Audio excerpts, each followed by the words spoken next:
Pertama, lakunya hormati kedua orang tua. Oke. Karena saudara empat kita juga datang dari orang tua yang Iya, sama. iya, iya, iya, iya. Leluhur kita mewariskan orang tua kita untuk menghasilkan kita.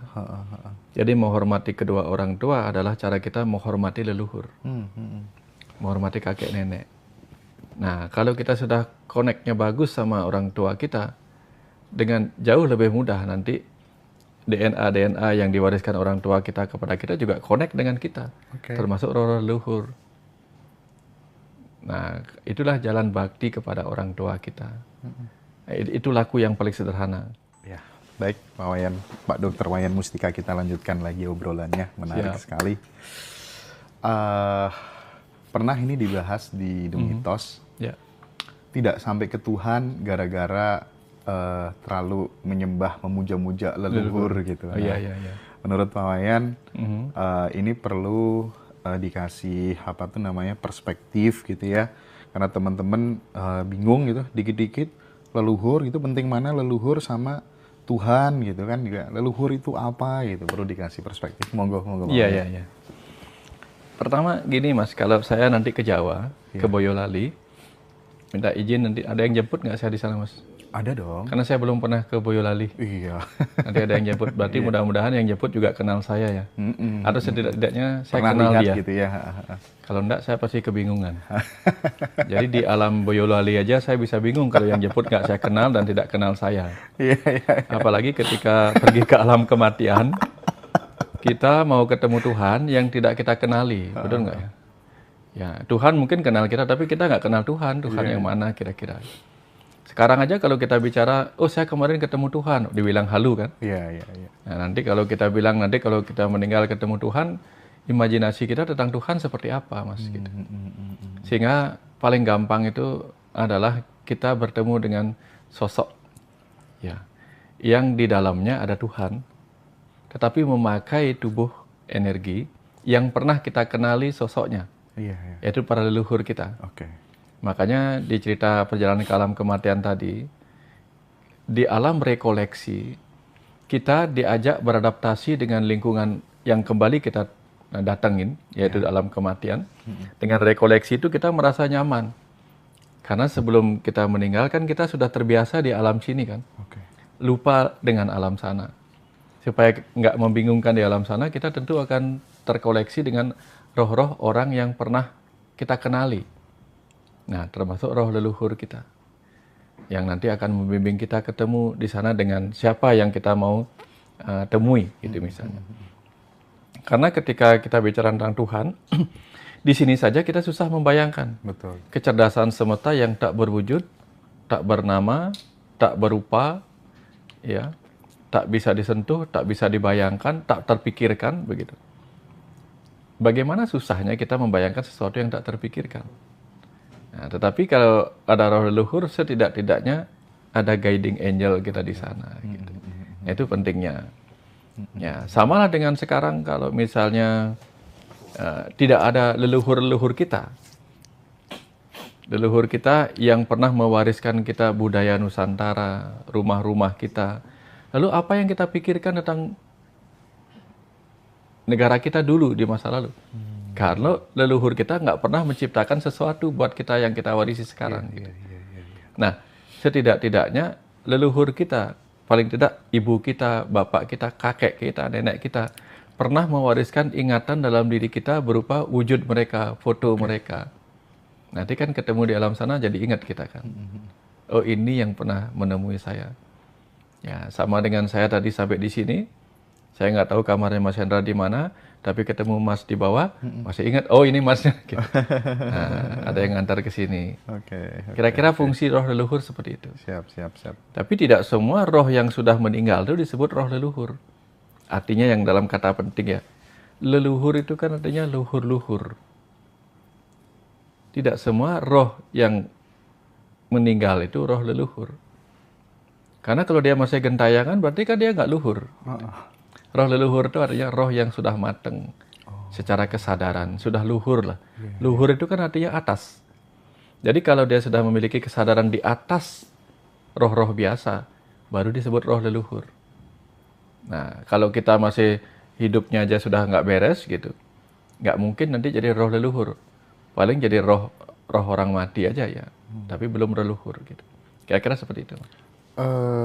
Bagaimana sih Pak Wayan caranya leluhur-leluhur yang sudah mateng rohnya itu membimbing anak cucunya gitu? Caranya memberikan bimbingan itu seperti apa gitu Pak Wayan ya? Karena banyak sahabatku itu yang sebenarnya ketika mau mengalami hal-hal yang buruk atau apa begitu selalu dikasih tanda-tanda gitu ya. Biasanya yang paling banyak tuh lewat mimpi gitu. Ya. Nah, apakah itu juga ada sedikit banyak peran dari leluhur yang senantiasa menjangkung dirinya atau bagaimana? Nah, cara leluhur melindungi kita, membimbing kita kan melalui 3 hal. Iya. Melalui tubuh, melalui pikiran, melalui roh kita. Oke. Melalui tubuh, dia menyimpan cara membimbing itu, menyimpan cara perlindungan itu melalui DNA kita. DNA. Ya, sehingga dalam ingatan-ingatan DNA kita tahu virus ini berbahaya, maka kita bersin kalau udaranya kotor. Makanan ini bisa berbahaya loh bagi kesehatanmu, maka di DNA kita ada ingatan untuk membuang makanan yang mengandung kotoran ini, bakteri ini, karena berbahaya bagi kita. Itu cara di DNA kita leluhur menyimpan pesan-pesan dan tuntunan perlindungan. Oke. Lalu ada dia menyimpan dalam pikiran kita, sehingga pikiran kita itu diberikan pengetahuan-pengetahuan berdasarkan apa? Sastra-sastra yang tertulis maupun tutur-tutur yang ditularkan melalui orang tua kita, kepada kakak kita, kepada kita, dan seterusnya. Atau kita kepada anak-anak kita berikutnya. Itu pesan-pesan bimbingan. Tetapi ketika leluhur yang sudah tidak ada di alam sini, mau memberitahu kita melalui ruh kita, nah, di sini kita sering diberikan apa yang disebut sebagai, bahasa Balinya kletek, mungkin intuisi. Kletek gitu artinya intuisi, atau kadang-kadang kita merasakan sebuah feeling yang nggak bagus. Iya. Kalau kita peka. Kadang-kadang kita merasa akan terjadi sesuatu. Gitu. Nah, tinggal kita dengan kecerdasan kita menggali, ini pesan leluhur apa siapa gitu. Nah, itu cara kita untuk berkomunikasi dengan leluhur kita.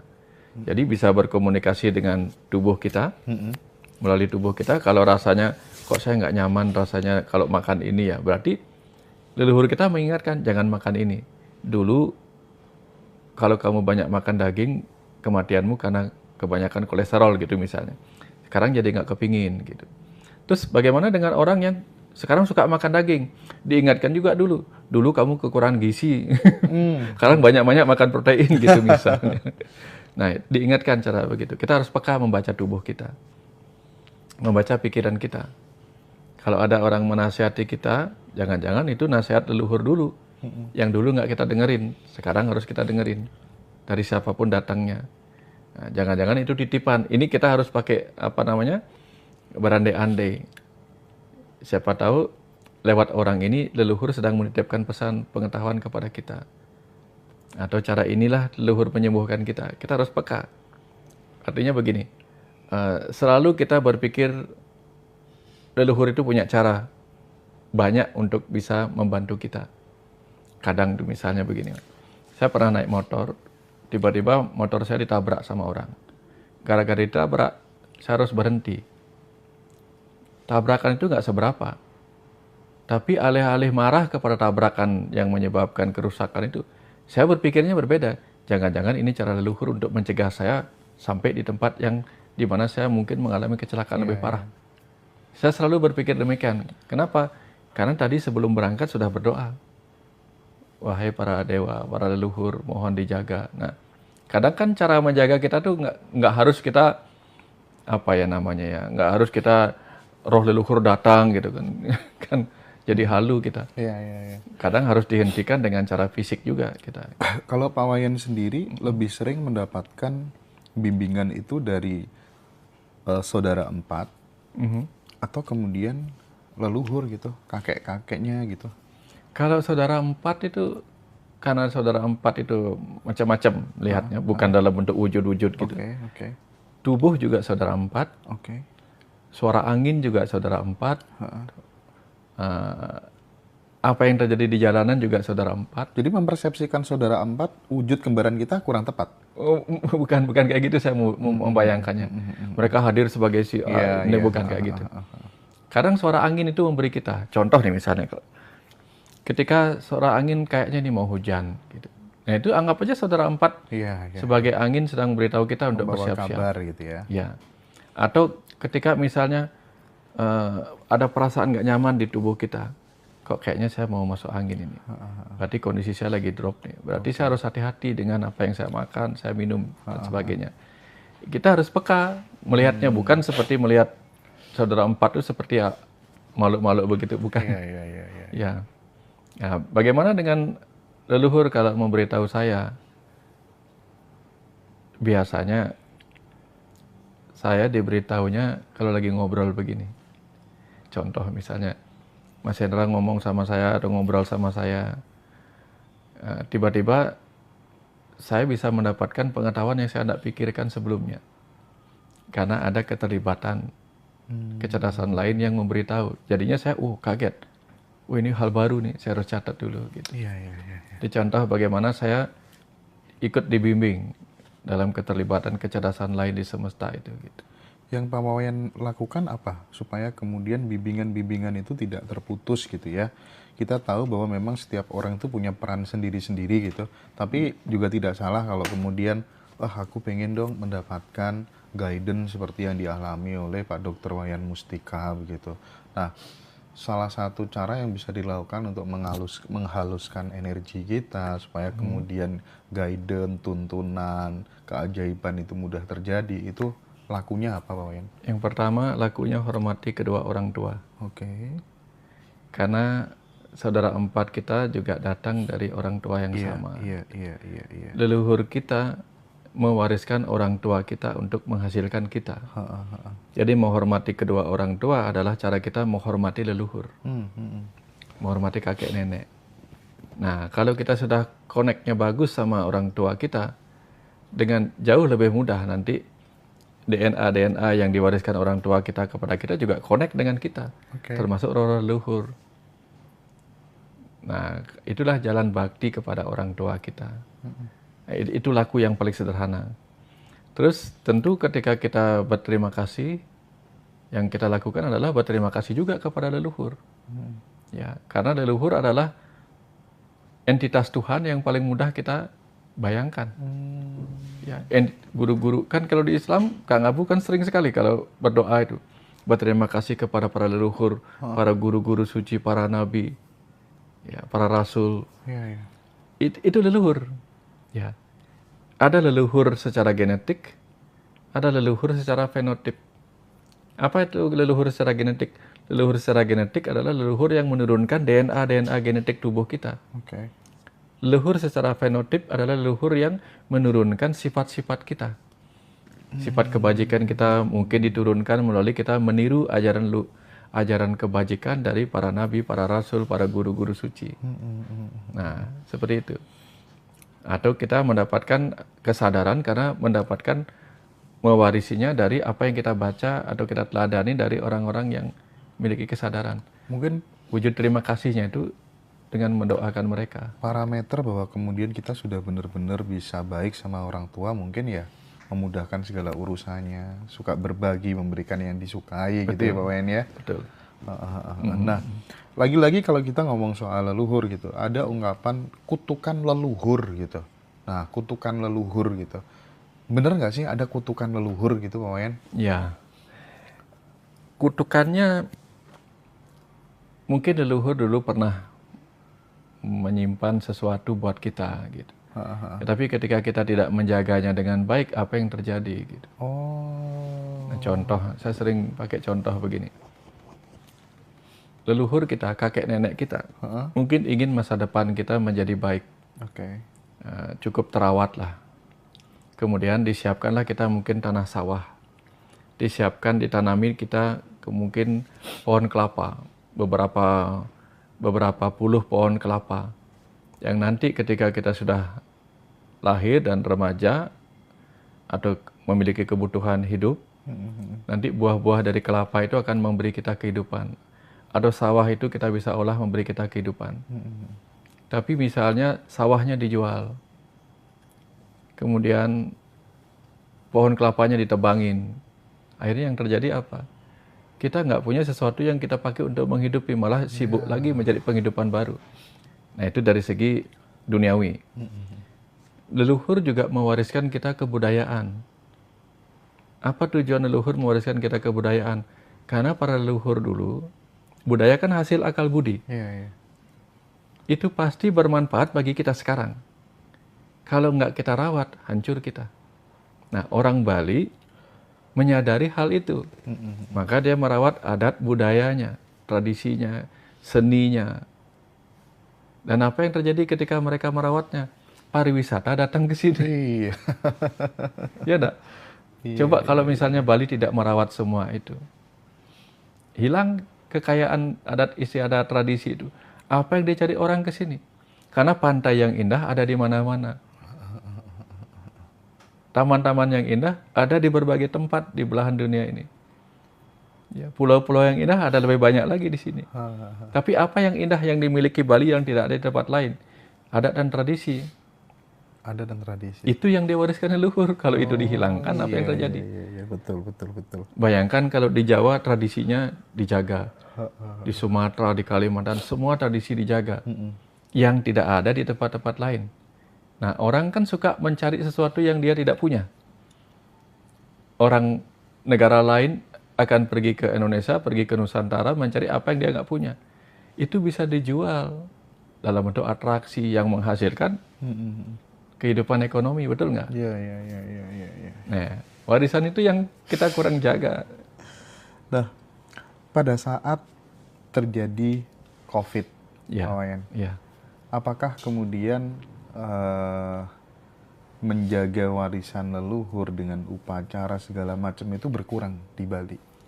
Malah yang biasanya tidak ada dilakukan. Oh gitu. Contoh misalnya, karena pandemi COVID kemarin, ada upacara yang dulu tidak pernah dilakukan, karena tidak ada pandemi, dilakukan dalam bentuk upacara untuk mengatasi pandemi.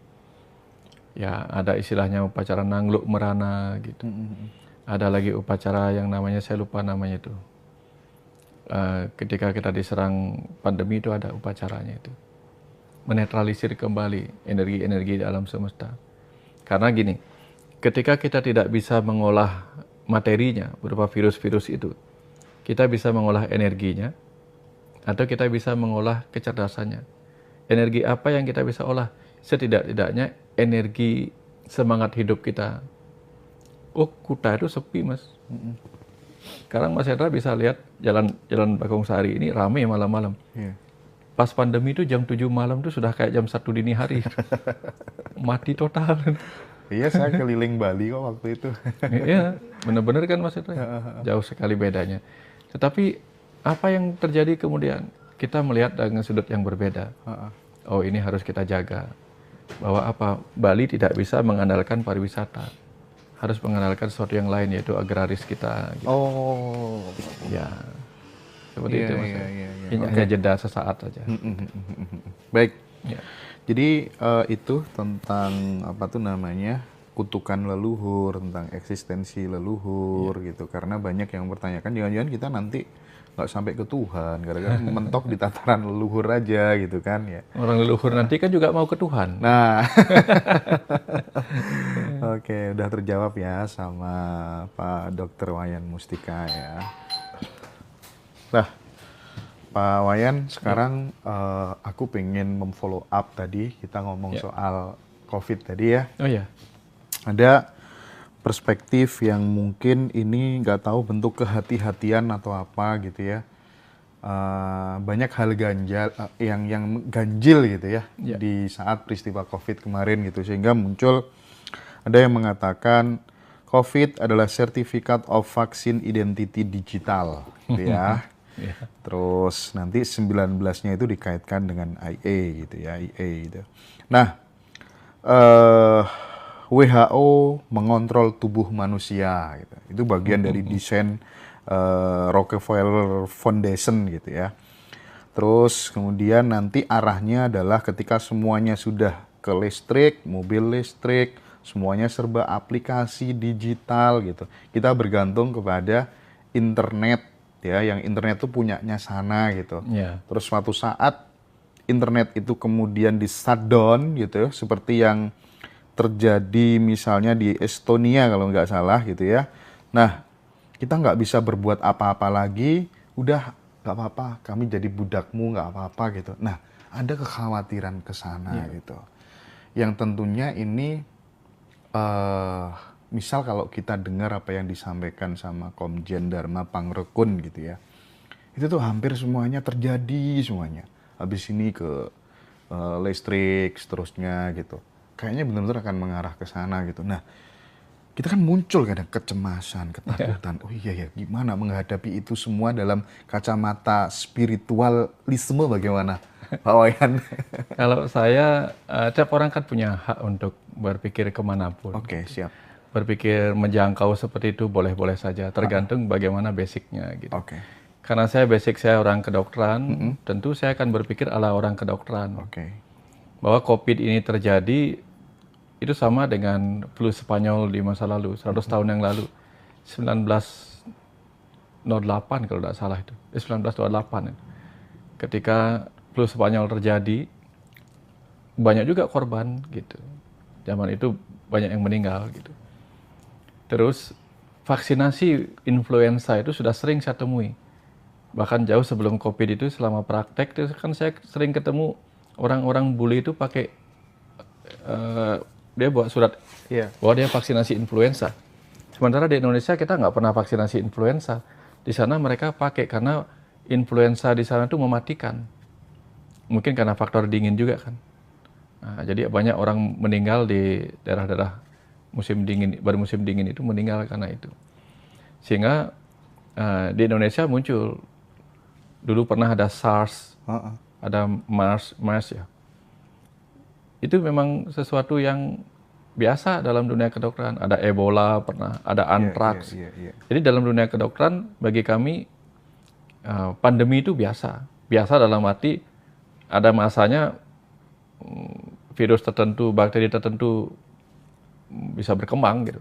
Dulu kolera. Dulu banyak orang mati karena pes. Sehingga di zaman pes itu berkembang, kuman pes itu dipakai sebagai senjata biologis. Di daerah Cina kalau tidak salah, dipakai alat berperang. Jadi tubuh yang mati karena pes, itu dilemparin ke benteng pertahanan musuh. Nanti mereka mencoba untuk menyentuhnya. Akhirnya mereka kena penyakit yang sama gitu. Nah, COVID juga sama gitu. Ini akan hilang gitu.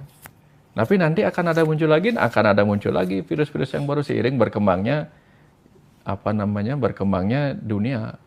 Hidup ini kan memang yang disebut bekal itu kan suka duka lara. Lara itu penyakit macam-macam. Tapi kalau kita mau bicara teori-teori seperti itu, junk food juga cara orang mengendalikan kita supaya mati hipertensi gitu-gitu kan. Rokok juga semua hal gitu. Nah, tapi kalau itu kita pikirkan kan jadi cemas kita. Iya. Abaikan saja, santai aja. Abaikan aja. Nggak peduli nanti. Abis ini kan sekarang eranya udah digital KTP. Terus kemudian pemasangan chip. Kalau vaksin kemarin kan katanya hanya dikasih yang namanya nanopartikel aja gitu ya. Arahnya adalah totally control gitu, Pak Wayan. Kita kan udah dikontrol dengan HP, dengan kita pakai data-data itu udah dikontrol gitu. Ya. Kemasan gitu ya. Mending kita abaikan aja, tetap berpikir yang produktif gitu aja, Pak Wayan. Betul, karena itu pilihan, Mas. Boleh overthinking, boleh santai-santai saja. Saya memilih santai-santai saja. Nggak terlalu memikirkan hal-hal seperti itu. Tapi kalau kemudian ada yang mengatakan bahwa kunci agar nggak kena COVID satu gitu, jangan pernah tes gitu. Bagaimana? Jangan pernah ikut tes gitu. Oh iya. Nah, itu menurut Pak Wayan gimana? Ya karena kita nggak akan terbukti kena COVID kan, walaupun kita mati. Gitu. Nggak terbukti tapi walaupun kita mati. Gitu. Saya punya saudara. Nggak mau gini, nggak mau vaksin, nggak mau gini. Akhirnya apa? Begitu dia kena sampai sesek, baru dia percaya bahwa dia COVID. Tapi setelah dia mengatakan akhirnya saya percaya ternyata ini COVID gini tuh rasanya sakitnya gitu. Akhirnya apa? berapa hari kemudian dia ngedrop sampai gone lah. Oke. Game over lah akhirnya. Tapi itu sudah telat kan gitu. Tapi hidup ini kan pilihan. Dari dulu itu kita diseleksi oleh alam. Mau berhasil apa enggak dengan seleksi ini gitu. Ya, boleh menyebutnya konspirasi, boleh apa saja terserah. Yang jelas alam akan selalu melakukan seleksi gitu. Alam akan selalu melakukan seleksi. Alam akan selalu melakukan seleksi kepada kita semua gitu. Yang bertahan hidup akan hidup, yang gagal akan berganti tubuh gitu. Dari dulu memang begitu. Iya. Satu-satunya vaksin yang berhasil menghilangkan virus adalah vaksin variola namanya, cacar. Ya, baru cacar aja yang bisa dihilangkan, benar-benar tuntas. Dulu banyak orang mati karena cacar, Mas, banyak. Ya, kita mendengar perspektifnya Pak Wayan ini paling nggak jantung kita menjadi lebih tenang gitu kan ya. Tenang Karena ketika aja, gitu. kita bahaya nggak sih kalau yang kita dengar justru yang konspirasi kayak nanti internet akan mati, totally kontrol kalau negara nggak nurut, ya kita jadi budak itu uang nggak bisa diambil kalau mati semuanya, itu gimana Pak Wayan? Berarti dia sudah mati sebelum terjadi.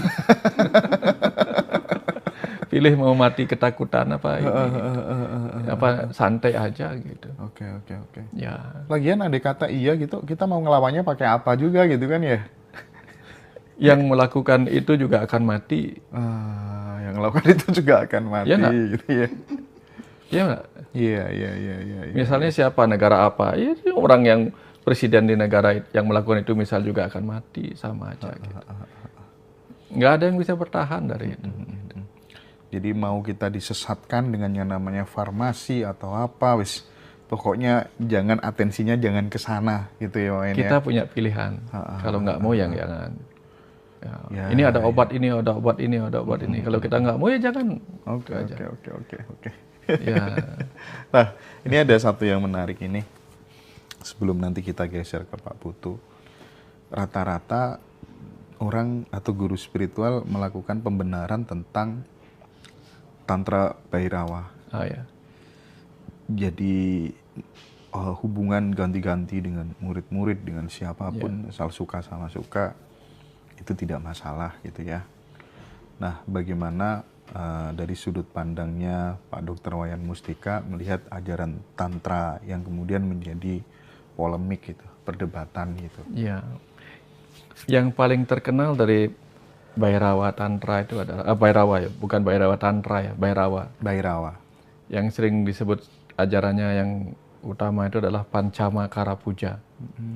Pancama Kara Puja. Ma pertama itu mamsa, makan daging sepuas-puasnya. Makan daging sepuas-puasnya. Matsya, makan ikan sepuas-puasnya. Oke.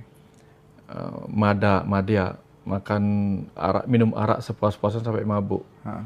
Kemudian mudra, menari sepuas-puasnya. Kemudian maituna, contoh nih misalnya, lakukanlah seks sepuas-puasnya. Faktanya nggak puas-puas toh. Setelah satu kali dia puas, apakah besok dia nggak pingin lagi? Pingin lagi. Nah, minumlah puas-puasnya sampai apa? Sampai mabuk. Hari ini dia mabuk, besok nggak pingin mabuk lagi nggak? Pingin lagi. Berarti kan nggak terbukti bahwa minum sepuas-puasnya hari ini akan membuat kita berhenti besok. Enggak. Seks sepuas-puasnya hari ini akan membuat kita berhenti besok. Enggak. Betul. Sehingga dengan demikian, Pancama Kara Puja itu harus didekonstruksi ulang. Kalau orang Jawa dibelengeri dhisik itu katanya ya. Didekonstruksi ulang maknanya. Jangan-jangan mamsa, makan daging sepuas-puasnya itu maksudnya apa? Kalau makan daging kita sepuas-puasnya, kita jadi kurus. Daging kita hilang. Berarti kita semakin kurus. Nah, kurus itu artinya kita berpuasa. Jadi mamsa itu adalah latihan berpuasa. Ini dikonstruksi ulang ya Pak Wayan ya? Berpuasa sampai kita kurus. Seperti pernah dilakukan Buddha. Puasanya sampai kurus kering gitu. Ya, jadi puasa itu pengendalian diri. Itu yang pertama. Makan daging sepuas-puasnya. Apa daging? Lidah kita ini juga daging. Jadi dimakan lidahnya. Jangan sampai kalau lidah kita dimakan, kalau kita makan memasukkan makanan kita kan nggak buka mulut. Nah, kalau kita makan daging, mulut kita lidah ini kita anggap daging yang kita makan, kan kita nggak bicara. Artinya apa? Latihan puasa termasuk juga berlatih mengendalikan lidah kita ini. Itu mamsa. Matsya, makan ikan sepuas-puasnya. Bukan ikan-ikan itu. Apa sih makna ikan gitu? Ikan itu kalau kita makan sepuas-puasnya, maka kita akan menyerap nutrisi yang ada pada ikan. Apa sih makna yang ada pada ikan? Kita tahu ikan lautan itu tidak pernah asin. Jadi walaupun dia ada dari seumur hidup di lautan, ikan tidak pernah asin. Artinya apa? Kita dimanapun berada, jangan sampai dikotorin oleh lingkungan kita. Itu latihan kita, latihan mengendalikan diri. Hidup pada orang-orang yang perilakunya buruk, kita tidak ikut kena efeknya, nggak ikut kena getahnya. Itu latihan. Nah, hidup dengan orang-orang pencuri, kita tidak menjadi pencuri. Hidup dengan orang suka mabuk, kita nggak jadi pemabuk. Itu contoh bagaimana matsya itu. Lalu ikan-ikan juga selalu berenang dengan tahu mana arus yang bisa dilawan, mana yang enggak. Nah, kita harus tahu juga mana arus yang kita boleh ikuti, mana yang enggak. Itu contoh matsya. Madya itu mabuk. Dengan minum-minuman keras, diartikannya demikian. Tapi mabuk yang dimaksud apa? Antara sadar dan tidak sadar, yaitu kondisi meditatif. Jadi sering-seringlah meditatif gitu. Kemudian mudra, menari sepuas-puasnya, bukan menari ya telanjang dan seterusnya, bukan kayak gitu. Menari sepuas-puasnya itu apa? Bagaimana kita bersuka cita dalam kehidupan ini terus-menerus dalam suka dan duka. Kemudian kita tarikan tubuh ini sebagaimana kita sanggup menarikan wayang-wayang yang ini. Tubuh ini kan wayang. Jadi kita tarikan wayang ini dengan sepenuh jiwa kita. Sepuasnya artinya apa? Puas-puaslah kamu bekerja dengan segala tugas yang dibebankan kepadamu. Itu mudranya. Lalu maituna, hubungan seks sepuas-puasnya. Satukanlah tubuh dan jiwamu. Sehingga apapun yang kamu pikirkan, ucapkan, lakukan, itu dilakukan sebagai penyatuan antara tubuh dan jiwa. Itu bukan seks kayak gitu. Satukan manunggaling kaula Gusti. Tubuh dan jiwa menyatu. Ini yang banyak keblinger kan soal ini sebenarnya kan. Guru spiritual yang kemudian dia selalu melakukan hubungan seks dengan pasangan yang tidak resmi, misalnya dengan muridnya sendiri. Lah bagaimana tentang ajaran Tantra Bhairava itu? Masa itu mau disalahkan gitu kan katanya kan? Kebanyakan kan jawabannya begitu. Pembenaran ya Bapak ini ya? Pembenaran. Ajarannya nggak salah. Namanya Tantra kan pembebasan. Apakah pembebasan itu berarti bebas sepuas-puasnya? Atau pembebasan jiwa? Tapi kalau Pancamakara Puja dengan pemahaman tadi kan membebaskan jiwa dari kemelekatan. Nah kalau kita lakukan seks sepuas-puasnya kan bukan membebaskan, tapi malah melekatkan kita kepada dorongan nafsu hewani. Dan ketika itu udah dilakukan, buktinya juga nggak puas-puas gitu. Nggak puas-puas, malah kita melekat kan. Kalau nggak dapat rasanya nggak enak. Gitu Belum lagi ganti baru, yang tidak ada ujungnya gitu ya. Karena dia melekat kepada dorongan nafsu hewaninya yang berupa apa? Food and fuck. Ya, karena food and fuck nggak dapat, fight or flight reaksi egonya. Food and fuck itu apa? Food makanan, mamsa makan daging sepuas-puasnya, makan ikan sepuas-puasnya, minum sepuas-puasnya. Itu kan urusan food. Itu kan ego punya, alami sebagai hewani. Kemudian fuck reproduksi. Menari sepuas-puasnya supaya bisa hubungan seksual sepuas-puasnya. Berarti kan juga urusan hewani kita itu. Urusan buta dalam. Tapi ajaran itu kan ajaran spiritual, Bhairava. Bagaimana mungkin ajaran spiritual mengajak kita turun ke wilayah-wilayah egois. Dorongan ego, dorongan hewani. Yang namanya ajaran spiritual kan ke arah spirit. Arah pembebasan. Kalau arah pembebasan tentu dia wilayahnya adalah apa? Itu tadi, meditatif, madya, mamsa, mengendalikan kata-kata lidah ini. Matsya, mengendalikan sifat kita supaya nggak terpengaruh oleh lingkungan. Kan gitu tujuannya, Mas. Tapi kenapa bisa diplesetkan sampai hubungan seks bebas kayak gitu? Karena tesis dan antitesis. Ah, Matahari bisa mencerahkan, bisa membutakan. Oke. Pilih yang mana. Ajaran itu bisa dipakai untuk kebenaran, bisa dipakai pembenaran. Contoh misalnya, kalau kita percaya semua ini sudah kehendak Tuhan, Oke. nanti bunuh orang. Terus begitu mau dihukum, jawabannya apa? Mohon maaf. Kalau bukan kehendak Tuhan, saya bunuh pun dia nggak akan mati. Betul. Itu pembenaran masuk. Iya. Manusia itu kan hebatnya di situ, Mas. Aduh. Jago bikin pembenaran dari kebenaran. Gitu. Iya. Ya, ini sangat mencerahkan. Ya. Karena memang pada tataran praksis kenyataannya memang Ya. tidak sedikit orang-orang yang dianggap suci, yang dituakan, yang dipuja-puja, yang dianggap pembimbing, yang dianggap sebagai seorang guru spiritual gitu, memang lebih sering menggunakan pembenaran-pembenaran itu untuk kepentingan ego gitu. Dan kita tentu harus lebih jeli dan hati-hati begitu ya. Karena mereka memang dihadirkan untuk itu. Oh. Karena bukan hanya seorang guru harus waspada, murid pun harus waspada. Tapi ketika seorang murid mendapatkan guru yang model seperti itu yang menyebabkan hal itu terjadi itu faktor apa sih, Pak Wayan? Berarti dia belum belajar menjadi murid yang waspada. Oh. Nanti ada guru yang belum belajar jadi guru yang waspada gitu. Hidup hanya sebuah pilihan, mau yang mana gitu. Ya, seperti pedagang, seperti pembeli gitu. Pembeli kan juga harus bisa memilih. Ya, kita beli semangka aja harus tahu ini merah karena alami apa merah karena dikasih pewarna, kan bisa.